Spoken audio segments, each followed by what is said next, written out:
Schadenfreude is a luxurious word that we have borrowed from Germany. Look it up and listen to the pronunciation online. Practice it. Wrap your tongue around it. Schadenfreude. I love using it because of the way it sounds and because it's a great word for what it means. Literally, it means harm joy and refers to the idea of taking pleasure in the misfortune of others. It also captures one of the problems of humanity. Last Saturday, we talked about the problem of rejoicing in the sufferings of others, particularly when they get what they deserve. We pointed out how sin and its offense against God and man should be a reason for sorrow. Sorrow not just for the innocent who suffer because of the sinner's actions, but also for the suffering of the sinner, even when justified and necessary, and especially for the price Jesus paid for our sin. Well, today we're going to revisit the issue, but from a different direction. There is a powerful sense of right and wrong in the human heart. You and I may have completely different views about what we consider sin or right and wrong, but we have this in common.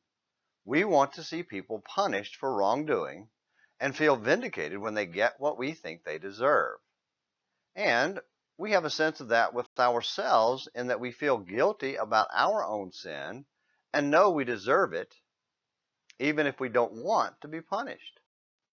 When God brought the plagues on Egypt, ending with the death of the firstborn males, it was a vindication of God and righteous retribution for their sin.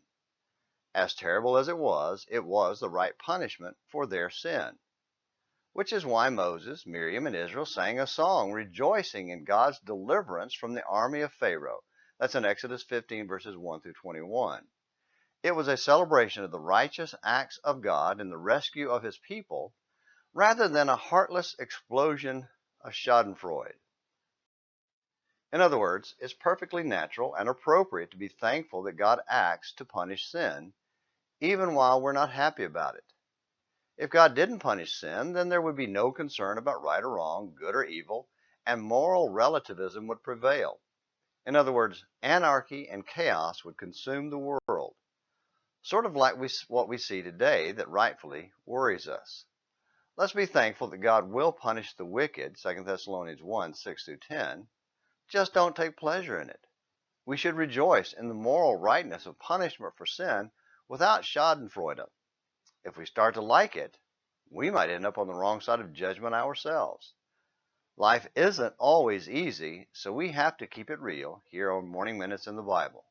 Until tomorrow, this is James McClenny hoping you have a great day.